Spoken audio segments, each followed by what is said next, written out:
How to view and use physical keyboard shortcut on Samsung Galaxy S26 Ultra.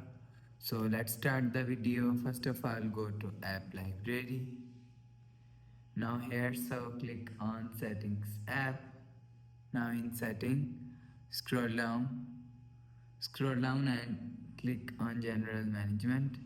So you will see general management is here. So click on general management. Now here, so click on physical keyboard. So after click on physical keyboard, click on keyboard shortcuts.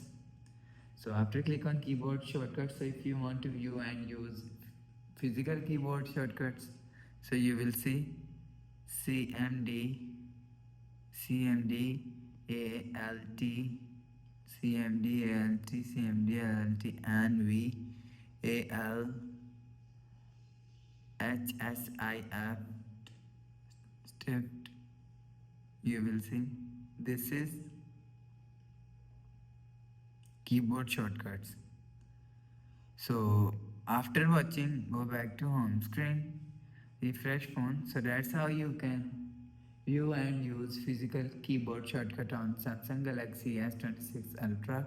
So if you like the video, please subscribe. Thanks for watching.